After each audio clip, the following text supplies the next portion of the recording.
আসসালামু আলাইকুম, সবাই কেমন আছেন? আলহামদুলিল্লাহ, আমরা সবাই ভালো আছি। এখানে দুটা তেলাপিয়া মাছ নিয়েছি, আজকে রাতের বেলা ফ্রাই করব। এখন বিকালবেলায় আমি মাছটা রেডি করে রাখবো। এখানে লেবু কেটে নিয়েছি, একটা লেবু পুরা দিব। মাছ ফ্রাইয়ের মধ্যে লেবুটা দিলে খুব ভালো লাগে খেতে। এখানে লবণ নিয়েছি পরিমাণ মতো, এখানে ধনে গুঁড়া, হলুদের গুঁড়া, মরিচের গুঁড়া। এখন আমি প্রথমে লেবুটা চিপে নিব। মাছ রান্না করলে আমাদের বাসায় খাওয়া হয় না, 4 পিস মাছ রান্না করলে 2 পিস খাওয়া হয়, 2 পিস নিচে দারোয়ানকে দিয়ে দিতে হয়। মাছটা ফ্রাই করলে বাচ্চারাও পছন্দ করে, আমার কাছেও খুব ভালো লাগে। আর তেলাপিয়া মাছটা ফ্রাই করলে বেশি ভালো লাগে। আজকে রাতের বেলা শুধু মাছ ফ্রাই করব, সাথে একটু ডাল রান্না করব, রাতে খাওয়া হয়ে যাবে। আর এই মাছ দুটা কিন্তু বড় বড়, আমরা 4 জনে 2টাই হয়ে যাবে। আমি এখানে একটা লেবু পুরোটা নিয়েছি। এখানে যে মরিচ, হলুদ, ধনে গুঁড়া সব দিয়ে ম্যারিনেট করে রাখবো।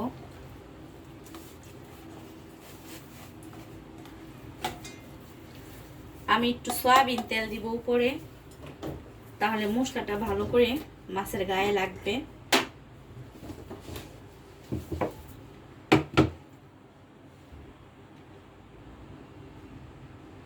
এখানে যে একটু সয়াবিন তেল দিব, বেশি না।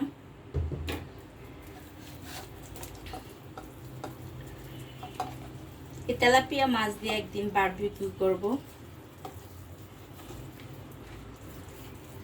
গতকালকে যে আমি তেলাপিয়া মাছগুলো রেখেছিলাম, কালকে তো রান্না করার পর মাছগুলো কিনেছিলাম, তাই রাতের বেলা ফ্রাই করিনি, আজকে যে ফ্রাই করব।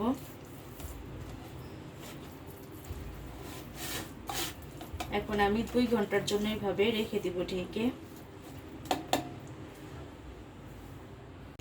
এখানে যে বিকালবেলা মাছটা ম্যারিনেট করে রেখে দিয়েছি, এটা আর একটু পরে ভাজবো। আর এখানে চালের গুঁড়ি নিয়েছি, সাথে গুঁড়া দুধ আর লবণ। ফ্রিজে জায়গা নাইকা, চালের গুঁড়া ছিল ফ্রিজে বের করে এখন পিঠা বানায় ফেলবো। বাবা পিঠাটাই বেশি ভালো লাগে, আর চিতই পিঠা বানাতো আমার চালের গুঁড়ি দিয়ে চিতই পিঠাটা ভালো হয় না আমার হাতে। ফ্রিজও জায়গা নেই, চালের গুঁড়োগুলো রাখা যাচ্ছে না, তাই ভাবলাম যে পিঠা বানায় খেয়ে ফেলি, তাহলে একটু ফ্রিজে জায়গা হবে। আর এখানে গুড় কেটে নিয়েছি, আর এখানে নারকেলটাও ফ্রিজে রাখা ছিল। এখন এই যে একটা বড় ভাপা পিঠা বানাই নিব। এখানে গুঁড়া দুধ আর লবণ দিয়ে চালের গুঁড়িটা মিক্সড করে নিলাম। এখন আমি পানি দিয়ে একটু আউড়াই নিব চালের গুঁড়িটা। দেখেন, হাসবো না কাঁদবো বুঝতে পারতেছি না। ভাপা পিঠা বানানোর জন্য গুঁড়ি ঠুড়ি, নারকেল, গুড় সব কেটে নিয়েছি। চাল যখন আউলাবো তখন পানিটা বেশি পড়ে গেছে, আমার ভুলের কারণে পানিটা বেশি পড়ে গেছে, একদম দিয়ে চাল নরম হয়ে গেছে। চালটা মানে গুঁড়িটা চালতে পারতেছিলাম না, তাই আমি ভাবলাম যে গুড় নারকেল একসাথে মিক্সড করে যেহেতু নরম হয়ে গেছে, একটা কিছু বানাই ফেলি। তাই এখানে যে আমি কিন্তু একটু পানি দিইনি, কেন চাল আওলানোর সময় যতটুকু পানি দিয়েছি অতটুক পানিতে গুড় দেওয়াতে পানিটা ছেড়ে দিছে, নরম হয়ে যাওয়াতে আর ভাপা পিঠা বানাতে পারলাম না। আজকে আমাদের কিসমতেই নাই, কিসমত জিনিসটা হচ্ছে বড়, আজকে আমাদের রিজিকে ছিল না ভাপা পিঠা, তাই ভাপা পিঠা বানাতে পারলাম না। এই যে এখন কি যে বানাচ্ছি নিজেও বুঝতেছি না। গুড় নারকেল দিয়ে এখন একটা এই যে বড়া যে বলি, এখানে আমি একটু আটাও দিয়েছি, যেহেতু চালের গুঁড়ো শুধু একদম বড়াটা শক্ত হয়ে যাবে, সেজন্য আমি একটুখানি আটা দিয়েছি, যেন পিঠাটা কিংবা বড়া যেটাই বলেন না কেন সফট হয়। এই যে এখন আস্তে আস্তে বানিয়ে নিব, খাওয়া তো যাবে। হয়তো আজকে আমাদের কিসমতই ছিল না ভাবা পিঠাটা। যাক, পিঠাটা বানাই, তারপর খেয়ে বলবো আপনাদের, তাহলে আমার কষ্টটা সার্থক হবে, যদি ভালো হয়, খেতে মজা হয়।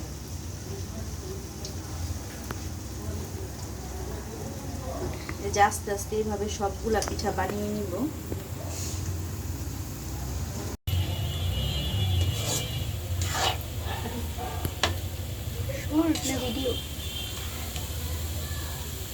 কি করতেছ? ভেজে এখানে কিছু ভেজে নিয়েছি, আমি একটু খেয়ে দেখেছি, খারাপ লাগেনি, ভালোই লেগেছে।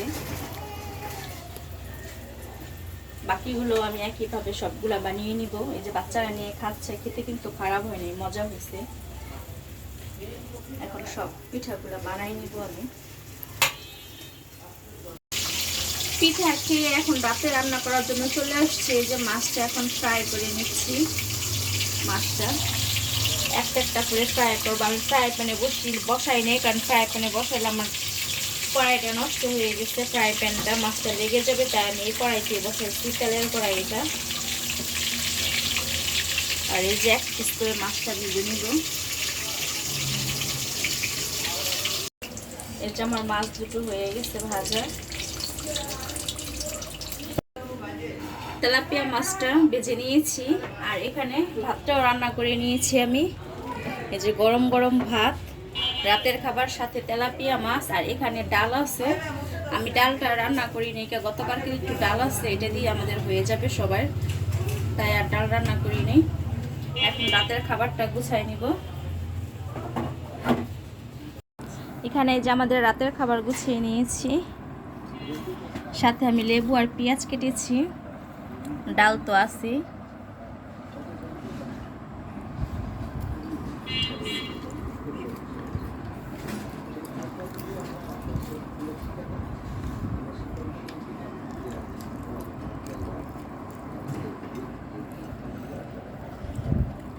আমি একটু এভাবে রিং রিং করে পেঁয়াজটা কেটে দিয়েছি। বিসমিল্লাহ।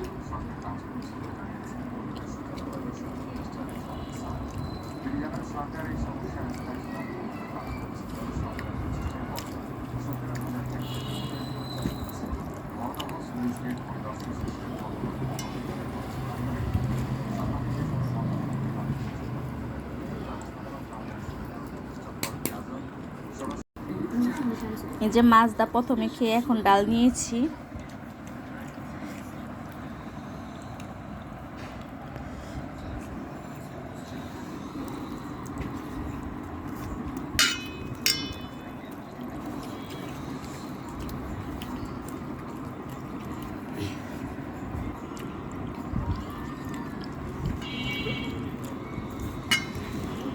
এখন কিন্তু আমডাল খুব মজা লাগে।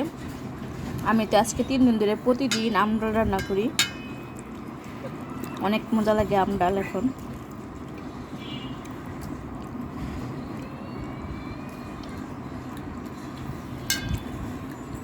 ঠিক আছে, তাহলে খাবারটা শেষ করি।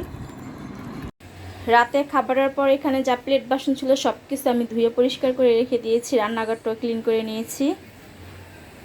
আর এখানে যে মাছ ভাজার তেল রয়েছে কড়াইয়ের মধ্যে, তেলটা আমি ঢেকে রেখে দিয়েছি, কালকে কড়াইয়ের মধ্যে রান্না করা যাবে।